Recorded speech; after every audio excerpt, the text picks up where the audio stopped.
Hi, everyone. So yeah, the title is a bit mysterious, like something got better for partitioning in version 18. And something, I think I made a mistake here. I should have written something will get better unless reverted. So we'll figure out what it is.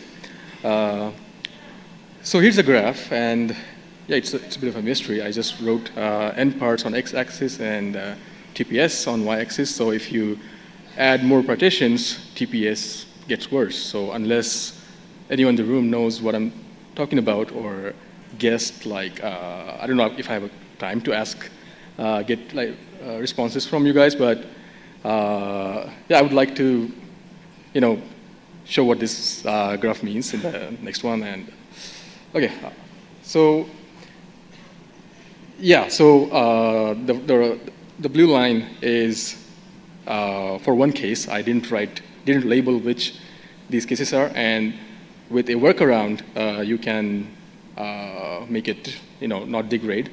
So that's the red line.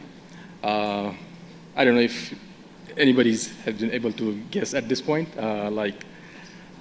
Maybe it's still a mystery. Okay. All right, okay. So I'm adding the label for the blue one. So it says version 17 generic, okay?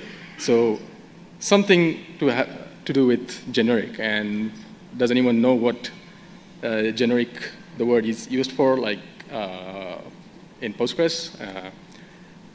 Okay, so I'm talking about generic plans. If you are using prepared statements or if any system in Postgres, like PGSQL relies on plan cache, and if it starts to use generic plans, and if it's a plan for a query containing partitions, then as you add more partitions, this is the behavior on version 17. So if you add more partitions, running a generic plan, gets slower as you have more partitions. And the red line, well, it's a workaround. And it's a workaround, but you don't really have to do anything because out of the box, Postgres will choose that option. So Postgres by default won't choose generic plans because it knows that generic plans are more expensive than whatever the red thing is.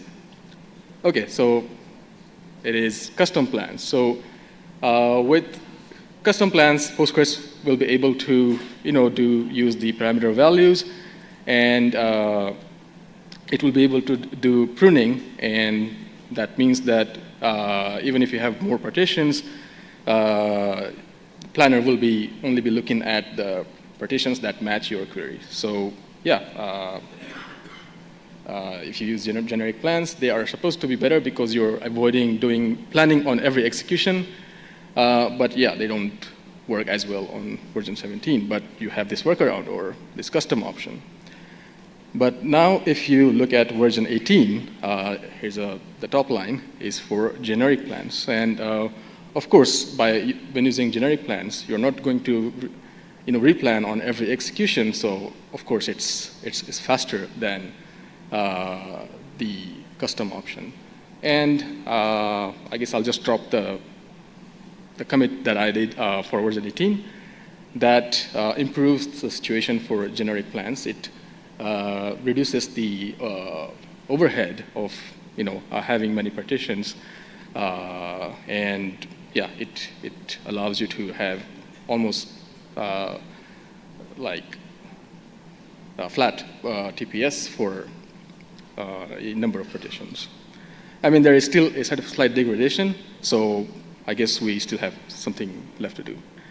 So yeah, this is the benchmark. So I used pgbench with partitions, and I've used prepared mode. So what it does is it prepares the query on the first run, and on subsequent runs, it just reuses the plan if it's a generic plan. And I've also used this plan cache mode flag because, as I said in the beginning, Postgres always uses custom plan because it knows that it's cheaper because it only contains one partition, right?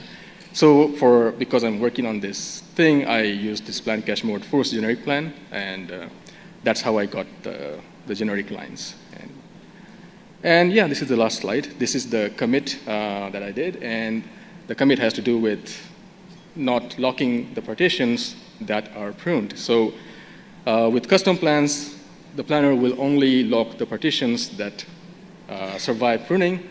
And for generic plans, because the planner doesn't see the parameter value, it will add all the partitions into the plan, and they will get pruned at runtime. So what this commit does, it kind of moves locking to happen after the runtime pruning happens. So yeah, I guess that's it.